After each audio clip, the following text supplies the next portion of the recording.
Hi everybody and welcome back to Lost Genre Reddit Stories. This post is from the subreddit True of My Chest and it's by user Anon-Cheated Throwaway. I've been informed by a solicitor that my husband is having an affair. Yesterday morning I was contacted by a solicitor. I was confused because I don't have any need for one for anything. She told me that her client is seeking a divorce from his wife due to the wife having an affair. The investigator found the affair is with my husband and the client asked the solicitor to inform me since my husband is married. She provided me with proof of the affair. Now, my brother-in-law is to be married on Saturday. My husband is the best man and is already there to assist with everything. Me and my 5-month-old daughter were supposed to leave on Friday morning to join them.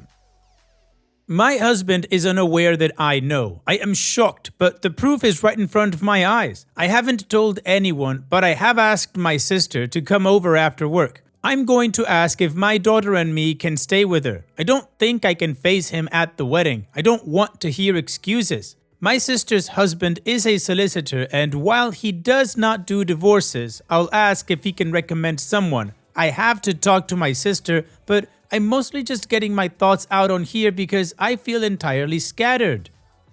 Well, it'll be based on the fact that you don't want to see your husband to confront him. I'm going to assume that you want to terminate the marriage, which I would say would be the right thing to do. And since you're talking to your sister, maybe you can tell your husband that she had some sort of a family emergency that would impede you from going, so you can start working on getting all the documents you need in order to begin that divorce process as soon as possible. As a side note, kudos to the client of that solicitor that informed you. Well done. And what do you guys think? Let me know in the comment section, and now let's check out the community comments.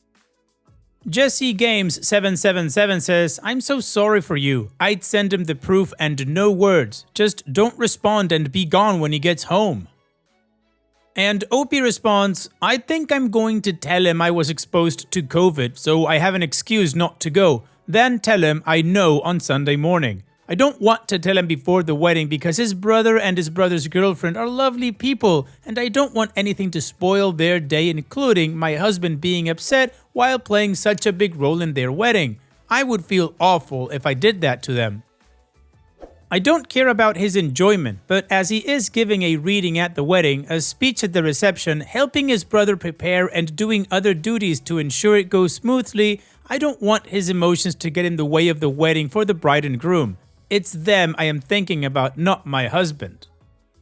Miss Plap Plap says, I'm so sorry. Sad face. I'd make sure he can't cut you off from any shared accounts or anything. If his affair partner is about to be served with divorce papers, chances are she'll give him a heads up and ruin any advantage you may have for knowing of his affair while he doesn't know you know.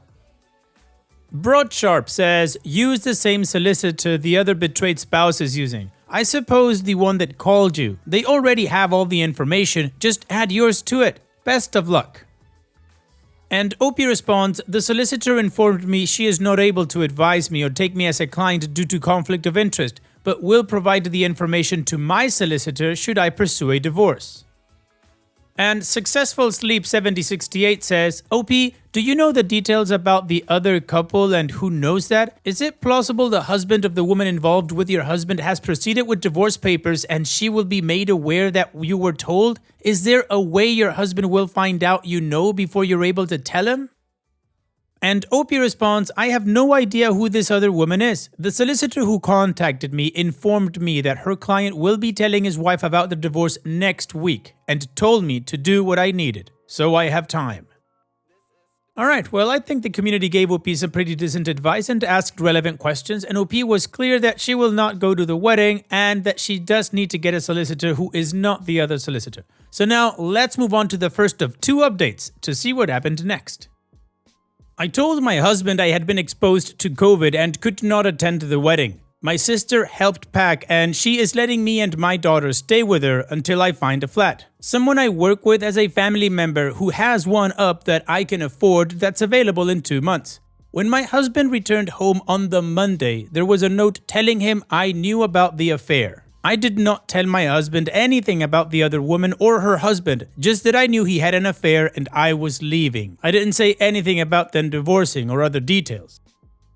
My husband and I both have jobs. We don't own a home, but since the flat was leased to both of us, I did not have the authority to kick him out. I left because I didn't want to be around him any longer. The husband of the other woman was going to be filing for divorce later that week, and I would not be far behind. And no, I don't even know his name. He had the solicitor tell me because he thought I should know, but he doesn't want to talk to me and I don't want to talk to him. Maybe it would be different if we weren't strangers, but I'm not considering talking to him. My sister's husband is a solicitor and he recommended a divorce solicitor to me. At their advice, I opened a new bank account for myself and they also advised me not to touch the joint accounts until we come to an agreement or until we can go to court. Since I'm employed and have means, it could harm my case later. My husband has probably been advised the same thing. It would be different if we weren't employed and had no other choice, of course, but we are both employed. Also, once we have been separated for 2 years, we can get a divorce. My solicitor said there is no way to shorten the time requirement. In Ireland, where we're from, it's mandatory. Finally, I'm not stopping my husband from seeing our daughter, and my solicitor said the law would favor sharing of custody. However, unless it is about our daughter, I told my husband to have his solicitor talk to mine. I've held firm that I will not talk to him unless it relates to our daughter. Nothing else. Not about the affair or anything. And that's it. Thank you everyone who showed me kindness. Well, we can tell that OP was very determined to get this thing done, like getting the divorce proceedings started. She didn't care about anything else, not the affair or any stories. She's not giving room to that. She's just focused on her daughter and her divorce. And I think that's a great way to handle it. Now, OP told us that she couldn't get divorced for 2 years, and the final update is from 2 years after the last post. So let's finish the story with that. The update is that I am now divorced. I live in Ireland. It is a requirement that couples live apart for 2 years before they can be divorced. There are no exceptions under the law to this. It used to be 4 years, and up until 1998, divorce was not legal in Ireland at all. My daughter and I lived with my sister for almost 3 months before I moved us into our own flat. My husband and I did not own any property, and I legally had no authority to ask him to leave the flat we had while we were married, so I left instead. On the advice of my solicitor, I opened my own bank account and left our jointly owned accounts alone to be settled in the divorce. While we were living apart, my husband and I used an app to communicate about our daughter, and everything else was through our solicitors. I haven't talked to him about the affair. I haven't talked to his family or friends, and I don't have social media. My husband carried on seeing the other woman for several months after I moved out, so I'm sure everyone knows he had an affair, but that isn't my problem now.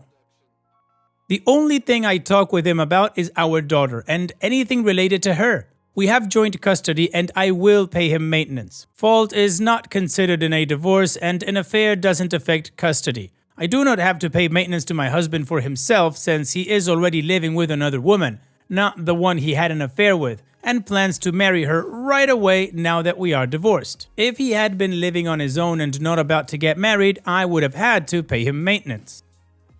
I have never met the woman he had an affair with, or her husband, or their children. My focus is on my daughter and I am civil with her father for her sake, but I don't care about looking on social media or talking to him about the affair. I have never talked to him about it and never will. I only care about my daughter. Apologies if my update isn't exciting. I am divorced. There is no drama, but some people have been messaging asking for an update, and I wanted to say thank you to all the lovely people who offered me support during a terrible time.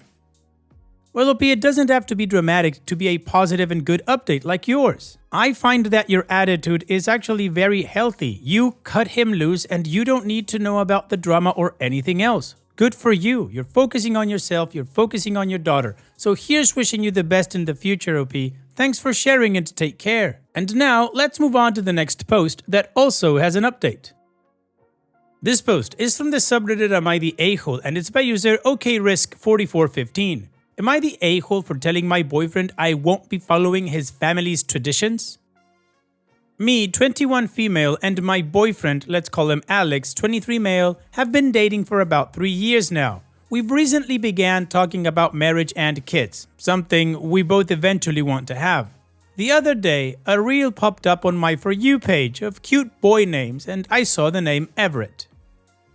I thought it was adorable and jokingly told him how it had to be our firstborn's name. He laughed and said he liked it, but it'll have to be for the second kid. I was confused and asked him why. He told me that his family has a tradition that every firstborn boy in the family has the same name. His oldest brother has it, his uncle has it, his grandfather has it, and so on. For the sake of privacy and how oddly unique the name is, I'm not going to say it. I'm not judging in the slightest, but this is a weird name and it's honestly not my favorite. I would never say that to any of his family members, but I did tell Alex I am not a huge fan of it. I told him I don't really want to follow those footsteps, and he got upset and told me he can't be the one to break the tradition. He told me I was being an a-hole for suggesting anything else. I told him I won't change my mind and he should make it a middle name or find another compromise. Alex has 5 siblings. The tradition will continue if he doesn't do it. And frankly, I think I should get a say in what I name my kid. I told him, since I'm the one carrying the hypothetical child for 9 months and it would already be getting Alex's last name, I should have some say in the first name. For context, I have 2 siblings, both girls. I'm the youngest and my eldest sisters are both married and took their husbands' last names. It makes me a little sad that when I marry Alex, my last name will go out of existence. I've talked to him about hyphenating ours, something he doesn't want to do. But anyways, I really don't want to name our firstborn son, if we ever even have a boy, that name. He thinks I'm whining for no reason, since we don't even have a kid yet and I'm not pregnant, but I think my concerns are valid. I've told some friends about it and most of them think I'm overreacting over something that doesn't even exist yet. So am I the a-hole for telling my boyfriend I don't want to follow his family's traditions? Well, OP, personally, no, I don't think you're an a-hole. I think you're right in the sense that of course you should get a say in what you name your kid. However, these are the conversations that you should be having with someone which you project the future of your life with. Personally, bringing your friends in to pitch in about this kind of things I think is irrelevant because at the end of the day is what you and your future spouse agree and compromise on. That's it. Because if you start bringing in your friends, then he can bring in his family and then we've got everybody pitching in something that it's no one's business but yours and your future spouses. Also, you guys aren't even engaged yet and life can change really quickly. But again, OP, no, I don't think you're the a-hole and I do think these are the right conversations to have. And not just about names, but about a lot of other things and possible scenarios that could come in the future. And what do you guys think? Let me know in the comment section, and now let's check out the community comments to see what they had to say. The Real Sakai says, the issue isn't the name, the issue is your boyfriend's attitude toward you having ideas that differ from his. He dismisses your wants and puts his family's tradition ahead of you. To him, it's not even a discussion. That's actually a little scary. You give 2 examples of him being inflexible, your last name and a baby name. I'll bet you can think of other incidents that fit this pattern too. This is a glimpse into your future. Are you sure you want the rest of your life to look like this? Gemma0718 says, he wants you to give up your own name and your hypothetical child's name all to his family names? Ask him how he would feel if you decided to start your own child naming tradition. You're naming it after your oldest sister and giving it your last name. It only sounds ridiculous because women have been conditioned to think a man's name holds some kind of special importance. It doesn't. Find a guy who is happy for you to keep your own last name and for you to name your baby whatever the F you want, not the a-hole. Your boyfriend is a weirdo. External Expert 2069 says, great conversation to have before marriage and kids. You get to decide if this is a deal breaker for you. What other subjects does he believe you have no say in? And Opposite War 9100 says, not the a-hole. Better think about it now because with baby on the way, there will be a lot of problem if you can't be on the same page. And if he is not okay with that, better think about this relationship because I have a feeling he will wait until the last moment to push you to do it because you won't be able to leave with a baby and will give in. Well, the community agrees that OP was not the a-hole and I agree with them on that. Now, I don't know about you guys and I could be absolutely wrong, but I got the impression that the community was reading a lot of malice into the boyfriend when actually these are just conversations that they need to have. Could they be a deal breaker? Of course they can, but first they need to have these conversations. Anyways, let's move on to the update to see how this story ends. So, we talked. I pulled him aside after he finished work and we sat down and had a long conversation. I told him that I felt hurt that he didn't seem to be caring about my feelings, and I never intended for a joke about TikTok names to turn into all of this. I took your guys' advice and was really honest with telling him how I was really sad by the fact that I would lose my last name when we did eventually get married. At first, he seemed confused and said if it really mattered that much to me, I could just keep my last name and our kids could have his. I told him it seemed counterproductive to keep my last name because one day I'd still die and so would the name. He asked me what I wanted to do about it, and we ended up compromising that our first son would have a shortened version of the traditional name that runs in his family. Not a nickname, but we would literally just shorten the name and that would be his. And along with that, when we eventually do get married, we'll hyphenate last names. I will admit, Reddit got me a little in my head and had me thinking we would break up over this. So I was pretty emotional during this conversation, lol. I know this isn't the super exciting update you guys wanted. I also showed him the post and he read some of the comments. This is a direct quote from him, something he wanted me to tell you guys. Thank you for helping OP while I was being an a-hole. I don't really think he was being an a-hole now that I've seen his side, but he's also worried he has people after him now, lol. He really is a sweet guy, and this wasn't something to break up over. When we talked, he expressed that he was hurt because as much as the tradition seemed silly, it was something he had always been looking forward to eventually doing. We're not engaged yet, but I have a feeling something might happen this Christmas. We'll see. But yeah, I cannot believe how much that post blew up, and you guys really helped me and Alex out. Thank you all for the support. Well, OP, good for you. I think you took the healthy road. Communication and compromise. Had the communication not worked and you guys hadn't reached a compromise, then yeah, it would have been a deal breaker. But that wasn't the case. So good for you, OP. Here's wishing you and Alex the best in the future. Take care and thanks for sharing. And now let's finish this video with a mood booster post. This post is from the subreddit Malicious Compliance and it's by user 50 Many Questions. I can't give students a 0 for using AI unless I have proof? No problem.